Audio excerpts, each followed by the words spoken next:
Saudara, Anda menyaksikan Kompas Bisnis bersama saya Putri Oktaviani. Bukalapak, tutup lapak jualan fisik. Artinya, masyarakat tidak bisa lagi berselancar mencari kebutuhan sehari-hari layaknya yang ada di marketplace lain. Sebenarnya saudara, penutupan lapak fisik Bukalapak ini bukan kejutan di tahun 2025. Tahun lalu, tepatnya di 30 Oktober, lewat keterbukaan informasi di Bursa Efek Indonesia, Bukalapak sudah pernah bilang memang akan menghentikan kegiatan dan menutup sejumlah lini usaha atau anak perusahaan. Tetapi saat itu memang tidak ada detail usaha mana yang akan ditutup. Di Januari inilah baru ketahuan. Ternyata yang ditutup justru etalase utama marketplace. Kita ke data selanjutnya, kapan tutup dan apa yang tersisa. Nah ini. Masih memakai keterbukaan informasi saat itu, manajemen Bukalapak sudah melakukan peninjauan berulang terhadap prospek beberapa segmen bisnis. Diputuskanlah harus ada langkah restrukturisasi agar bisnis semakin strategis. Yang terbaru, Bukalapak mengumumkan 9 Februari ini adalah akhir segala pelapakan kebutuhan rumah tangga seperti makanan, baju, handphone, skincare, perlengkapan bayi, sampai deterjen dan obat nyamuk. Pokoknya yang fisik itu terakhir di 9 Februari. Nah 10 Februari 2025 hilang. Ini bagi pembeli. Kalau bagi penjual per 1 Februari sudah tidak bisa lagi menambah produk baru. Pesanan yang tidak diproses sampai 2 Maret mendatang secara otomatis akan dibatalkan dan dana akan di-refund melalui buka dompet. Apa sih yang tersisa? Nah, Bukalapak itu hanya akan menjual produk-produk virtual. Misalnya nih, token listrik, bayar internet, paket data, dan BPJS Kesehatan juga ketenagakerjaan. Masalahnya nih saudara, layanan seperti ini pesaingnya tuh bukan hanya di marketplace. Layanan perbankan via mobile banking juga punya fasilitas ini. Nah pertanyaannya nih, apakah Bukalapak masih bisa survive? Nanti kita tanya ke analis. Yang pasti, perusahaan yang dulu didirikan Ahmad Zaki ini memang terus bergulat dengan kerugian. Berapa besar? Kita ke data selanjutnya. Nah ini dia, rugi bersih Bukalapak. Kami mengambil sumber dari laporan keuangan Bukalapak. Ini secara year on year atau secara tahunan. Di 2021 ada di 1,67 triliun. 2022 ya naik tipis ya, 1,97 triliun. 2023 turun 1,37 triliun dan di 2024 597,35 miliar di Januari sampai September. Artinya kalau kita lihat di sini memang relatif ada penurunan yang cukup signifikan. Nah, Techwinter adalah tantangan bagi perusahaan teknologi di Indonesia, termasuk si Bukalapak ini. Techwinter saudara merupakan kondisi kenaikan biaya modal yang memaksa investor memperketat seleksi investasi mereka untuk memaksimalkan pengembalian investasi. Atau syukur-syukur bisa ngejar untung dan menurunkan resiko. Jadi kalau dulu di awal meledaknya startup kita tahu ya banyak angel investor berburu atau berlomba-lomba cari tempat investasi. Nah Techwinter ini berkebalikan alias mengerem bahkan menghentikan aliran investasi. Konsumen jangan lupa, dulu kebiasaan marketplace atau penyedia platform adalah bakar duit, kasih subsidi, biaya ina-inu buat menggait traffic. Tapi strategi bakar duit itu terbukti menyakiti perusahaan selama bertahun-tahun. Masih sulit rasanya mencari startup yang sudah untung seiring perkembangannya. Bukalapak bukan hanya tentang konsumen, tetapi juga tentang saham. Kita ke data selanjutnya. Ini dia saudara, Bukalapak jadi unicorn Indonesia pertama yang melantai di Bursa Efek Indonesia. Ini adalah judul rilis resmi perusahaan ketika akan menjual saham di bursa di tahun 2021. Bukalapak menetapkan harga pelaksanaan IPO di Rp850 dengan perolehan dana sekitar Rp21 triliun. Ini adalah perolehan dana di pasar saham yang terbesar, rekor sejarah, you name it, apalagi mengalahkan perolehan dana IPO Adaro Energy di sekitar 12 triliunan. Jauh ya bedanya. Dengan tutup lapak, apakah ini jadi unicorn pertama juga yang mencetak sejarah meninggalkan pasar fisik marketplace? Akankah unicorn lain menyusul? Ini juga akan kita tanyakan ke analis. Yang pasti saudara, ada afiliasi MTech di dalam kepemilikan Bukalapak. Kita lihat aja siapa pemilik saham Bukalapak nih ya. Ada Kreatif Media Karya 24,62%, Elang Mahkota Teknologi MTech nih 10,35% dan Publik 53,2%. Gimana ya pergerakan sahamnya Buka? Kita ke data selanjutnya. Ini dia, kita lihat harga sahamnya di September 2021. Bukalapak menjual Rp860. Ya, jadi memang Bukalapak ini menjual saham perdana di angka 830 sekitar 4 tahun yang lalu. Kemudian relatif turun sampai di Januari 2025 ini nilainya adalah Rp117. Bahkan kalau bisa dihitung saudara, usia sahamnya ini belum genap 4 tahun sih ya. Mengacu data di bursa, uang IPO yang tadi ini belum semua terpakai. Masih ada sekitar 8 triliunan rupiah yang mengendap di obligasi. Adakah investasi Anda yang nyangkut di sahamnya si Bukalapak? Nah, apakah publik akan semakin berhati-hati pada saham sejenisnya? Kami akan tanya ke analis nanti. Bukalapak tutup lapak jual barang fisik dan akan fokus hanya ke produk virtual. Perubahan model bisnis yang diambil Bukalapak, apakah jadi tanda perubahan tren bisnis digital atau memang tumbang dan kalah saing? Usai jeda, kami hadirkan di Kompas Bisnis Saudara ulasannya bersama Direktur Ekonomi Digital Selyos, Nailul Huda.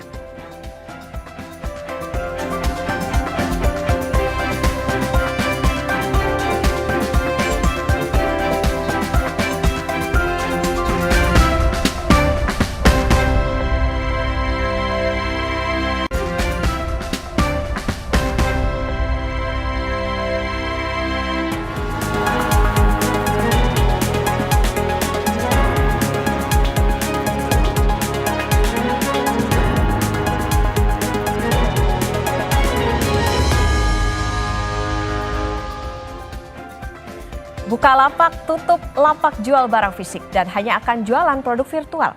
Bukalapak menyebut hal ini sebagai langkah strategis untuk transformasi bisnis. Perubahan model bisnis Bukalapak, apakah jadi tanda tren bisnis digital berubah atau memang Bukalapak tumbang dan kalah saing? Sudah bergabung Direktur Ekonomi Digital Selyos, Nailul Huda. Mas Huda, selamat pagi. Selamat pagi. Oke, Mas Huda, kalau kita melihat bagaimana yang terjadi di Bukalapak, sebetulnya seperti apa sih iklim bisnis e-commerce saat ini? Seketat apa persaingan antar e-commerce? Ya, saya membaginya kepada dua layar utama dan ada satu layar tambahan sebenarnya. Ketika kita melihat dari besaran bisnis, memang layar pertama ini masih diduduki oleh Shopee dan Tokopedia, TikTok gitu.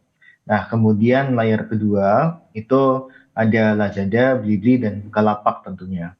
Nah, tapi memang di layar kedua, jika ingin mereka masuk ke layar pertama dengan bersaing dengan Shopee dan TikTok Tokopedia, ini cukup berat. Karena apa? Karena butuh biaya yang cukup besar, Mbak.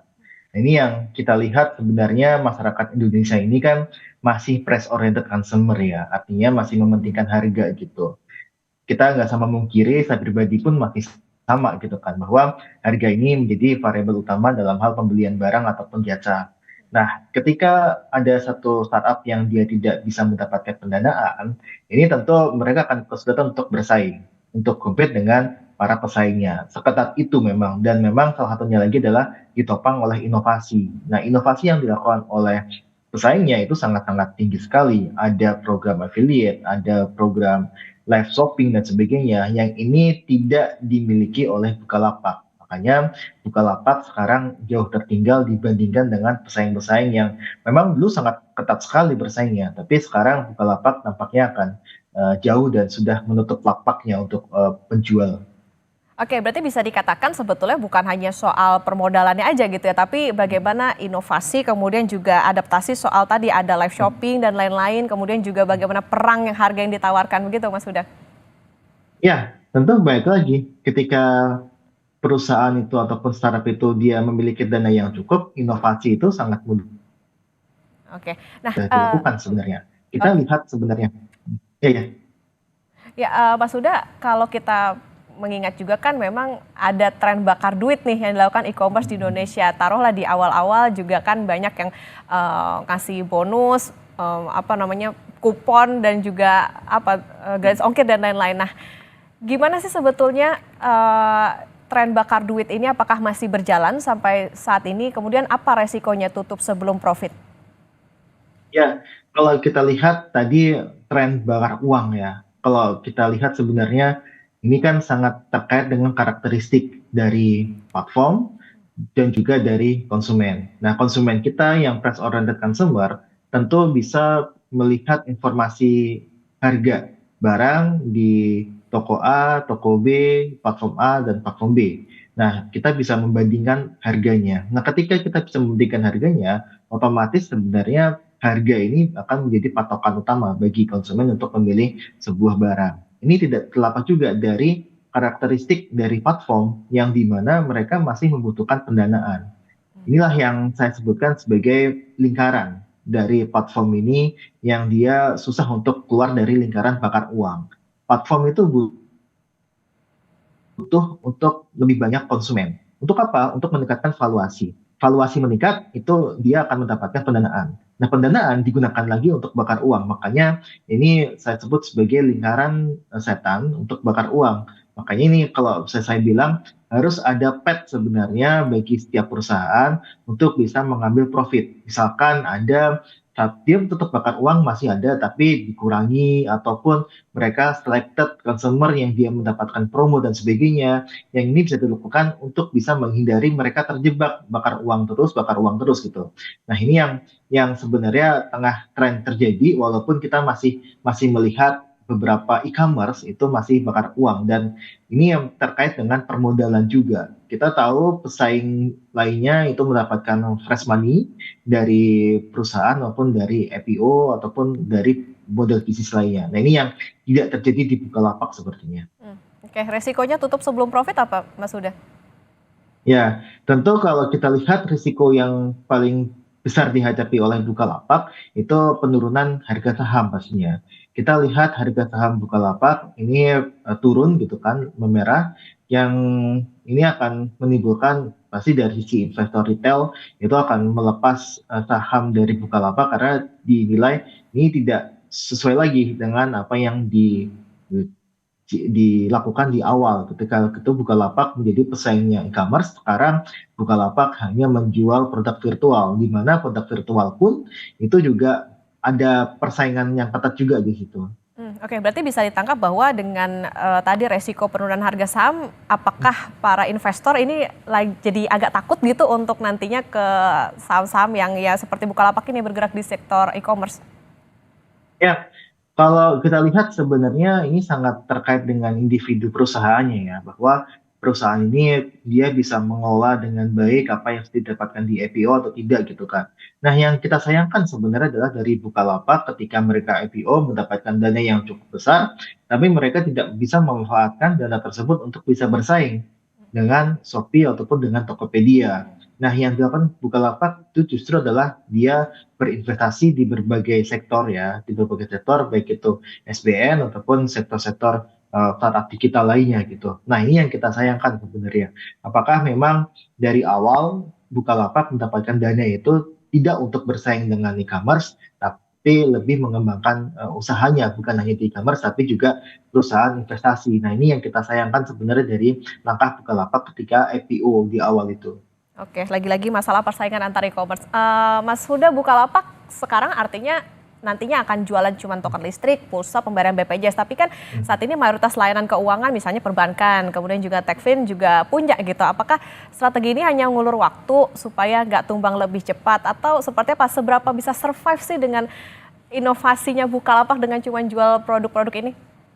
Ya, yang saya lihat dari berbagai statement ya untuk dari Bukalapak sendiri yang terkait dengan kinerja sahamnya, saya melihat ada beberapa statement yang menyebutkan Bukalapak akan fokus di bisnis offline-nya. Mitra Bukalapak sebenarnya juga salah satu yang bisa memberikan pendapatan yang cukup besar bagi Bukalapak sebenarnya. Nah, terkait tadi dengan layanan virtual produk gitu kan. Itu juga yang akan jadi challenges bagi Bukalapak karena bukan hanya dari sisi fintech ataupun perbankan yang mempunyai layanan yang sama, tapi beberapa toko penyedia token gitu ya, termasuk juga PLN-nya, itu juga memiliki aplikasi yang di dalamnya itu juga ada jual beli juga di situ. Nah, artinya adalah ini persaingan akan semakin luas lagi, bukan hanya dengan e-commerce, tapi juga dengan para penyedia langsung. Dan pulsa pun sekarang juga banyak aplikasi yang dimunculkan dari provider telekomunikasi itu sendiri. M3 punya, sorry, Indosat tuh punya, Telkomsel juga punya, dan sebagainya lah. Nah, ini yang kita rasa akan challenge-nya di situ. Nah, saya berpikir bahwa kemungkinan besar ini Bukalapak akan fokusnya malah ke perdagangan offline-nya dengan produk mitra Bukalapaknya. Karena kalau kita lihat dari sisi pendapatan mitra Bukalapak ini menjadi penyumbang yang cukup besar dan dia tidak ada eh, tidak memunculkan biaya marketing yang cukup besar sebenarnya. Ketika kita melihat offline yang sudah besar, offline yang sudah kuat di mitra Bukalapaknya, itu bisa dijadikan sebagai peluang bagi Bukalapak untuk bisa mendapatkan pendapatan yang lebih besar. Tapi ini lagi-lagi, ini akan menjadi challenge juga karena Bukalapak sudah memang terkenal dengan e-commerce. Bagaimana mereka bisa menghighlightkan mereka adalah offline commerce melalui mitra Bukalapak, itu tentu akan menjadi tantangan ke depan bagi Bukalapak. Oke, ini harus diwaspadai juga atau bisa jadi catatan untuk Bukalapak terutama bagaimana persaingan juga justru akan menjadi lebih besar gitu dengan produk yang akan mereka jual tadi ya, produk-produk ya pulsa, BPJS dan lain-lain. Mas sudah kita pakai data Bank Indonesia, transaksi e-commerce itu naik sejak tahun 2017, puncaknya di 2022, tapi memang di 2023 ada penurunan. Apakah ini karena daya beli masyarakat yang menurun atau ada fenomena apa nih di e-commerce di tahun-tahun ini? Ya, kalau kita lihat sebenarnya dari kenapa mereka turun di tahun 2023, itu memang terjadi pergeseran pola konsumsinya. Jadi pola konsumsi di e-commerce itu memang di puncaknya di tahun 2021 ya. 2021 itu terjadi pergeseran dari offline ke online karena ada COVID gitu kan. Dan tahun 2022, 2023 itu terjadi normal. Jadi istilahnya kita sebutnya adalah kondisi normal, memang e-commerce tumbuhnya sebesar itu. Tidak bisa tumbuh lebih cepat lagi seperti yang ketika terjadi di pandemi COVID-19. Makanya ini yang kita lihat sebagai ada pola konsumsi yang normal lagi dari masyarakat yang dia tadinya full online, mereka menjadi ada sebagian yang offline. Kita lihat dari berbagai pasar perbelanjaan ya, pusat perbelanjaan itu juga sudah mulai ramai, orang-orang juga sudah mulai berpindah juga untuk beli barang itu, sebagian mereka menggunakan transaksi cara offline. Nah, ada sebagian yang online. Tentu tidak akan setinggi ketika pandemi COVID-19. Tapi kalau kita lihat di tahun 2024 dan 2025, ini akan lebih tinggi dibandingkan dengan tahun 2023 yang memang dia turun dibandingkan tahun 2022. Tapi pertumbuhannya tidak setinggi ketika kita mengalami pandemi COVID-19. Ini yang kita lihat tadi yang Mbak sebutkan itu peaknya itu tahun 2022 karena kita masih dalam kondisi pandemi COVID-19. Tapi 2023 turun, 2024 itu kemungkinan akan naik sedikit, 2025 juga akan naik tipis. Oke, artinya kalau misalnya sekarang dilihat pola konsumsinya masyarakat udah lebih apa ya Mas, udah nggak hype lagi kah, udah sesuai kebutuhan aja gitu pakai e-commerce, kemudian juga kalau misalnya kita bicara itu, apakah potensi sektor digital nih masih akan menarik di tahun ini? Ya, kalau boleh kita sampaikan, memang untuk beberapa barang itu sudah mulai berbelanja secara offline dan juga ketika kita belanja offline ada satu nilai yang memang tidak bisa didapatkan ketika kita belanja secara online, yaitu adalah nilai hiburan. Nah, ini yang memang dirasakan oleh masyarakat ketika dia pindah dari online ke offline, mereka mencari hiburan, mereka pergi ke mall dan sebagainya, hiburan sambil berbelanja gitu kan. Nah, inilah yang menyebabkan pertumbuhan masih akan tetap tumbuh dibandingkan ketika sebelum pandemi, tapi pertumbuhannya tidak akan setinggi ketika pas pandemi. Ini yang selalu kita sampaikan bahwa kita menuju ke kondisi normal untuk e-commerce. Nah, yang kedua soal soal Potensi sektor digital? oh potensi sektor digital ya.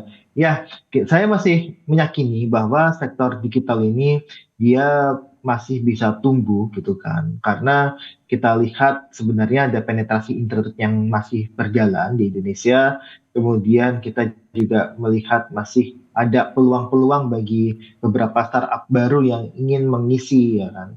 Karena startup digital ini kan dia muncul dari ada permasalahan di masyarakat gitu kan. Ketika permasalahan itu dia tidak bisa diselesaikan secara offline, maka yang muncul adalah penyelesaian masalah menggunakan teknologi gitu. Nah ini yang kita lihat masih akan potensi kedepannya masih akan cukup tinggi. Terlebih kalau kita kita tengok untuk beberapa tahun ke depan, ini akan semakin tinggi sekali untuk penggunaan teknologi-teknologi yang advance seperti AI dan sebagainya yang saya rasa itu bisa menjadi sektor digital yang potensial ke depan dan menjadi salah satu pendorong juga untuk pertumbuhan ekonomi kita. Oke, masih ada potensi yang baik sebetulnya untuk sektor Hmm. e-commerce. Artinya kalau ke depan ini kalau ditangkap hanya e-commerce yang punya modal kuat saja kah, Mas Huda, yang akan bisa survive, atau sebetulnya kayak tadi dikatakan misalnya ada inovasi atau seperti apa yang dibutuhkan untuk mereka yang mungkin ingin membuka atau misalnya mau memulai usaha e-commerce itu? Ya, tentu kita masih akan melihat faktor pendanaan menjadi faktor utamanya. Ketika mereka pendanaan kuat, mereka bisa melakukan inovasi. Ketika mereka pendanaan kuat, mereka bisa menggunakan marketing strategi bakar uang yang memang masih cukup diandalkan gitu. Nah, ini yang saya sebutkan tadi. Ketika masyarakat ini kan berubah ya, kalau kita lihat dari online yang mereka menggunakan marketplace, kemudian e-commerce, kemudian sekarang kita mengenal live shopping, kita juga mengenal video shopping sekarang gitu kan. Ini kan sebuah inovasi yang memang tidak akan berhenti gitu kan. Mungkin bisa saja ini kita sambil live di TV ini kita juga bisa berbelanja ketika mereka menggunakan fasilitas internet. Nah, ini kan salah satu inovasi-inovasi yang memang tidak bisa kita tebak ke depannya. Makanya kita harapkan sebenarnya pemain-pemain di e-commerce itu melakukan inovasi-inovasi yang memang tujuannya adalah untuk memperluas pangsa pasar mereka. Nah, ini yang tidak terjadi di Bukalapak sebenarnya. Ini yang kita sayangkan gitu kan. Ketika mereka punya uang yang cukup besar, mereka tidak melakukan inovasi-inovasi untuk bisa bersaing dengan pesaingnya. Kita lihat Shopee dengan Shopee Live-nya, TikTok Shop, Tokopedia ya, yang dengan TikTok Live-nya itu sangat-sangat memberikan experience baru bagi konsumen gitu kan. Dan juga ketika mereka membeli pun dengan harga yang murah gitu. Nah, makanya ini yang saya sebutkan ya tadi benar, pendanaan ini jadi utama dan dengan pendanaan yang kuat, inovasi juga bisa mengikuti. Jadi istilahnya ini yang pendanaan ini masih menjadi key factor lah untuk ke depan bagi mungkin sebagian besar ya produk digital kita termasuk e-commerce. Oke, baik. Jadi lagi-lagi bukan perkara siapa modal besar, siapa modalnya kecil, tapi itu tadi ya, inovasi bagaimana membaca pola konsumsi dari masyarakat yang selalu berubah-ubah, karena sekarang kan juga udah banyak ada live shopping, ada affiliate. Ini tentu harus diperhatikan supaya jangan sampai hanya satu dua pemain aja nih di e-commerce yang berkuasa begitu, dan jangan terjebak bakar uang, itu udah pasti, Mas Huda. Terima kasih Direktur Ekonomi Digital Selios, Mas Nailul Huda, sudah bersama di Kompas Bisnis.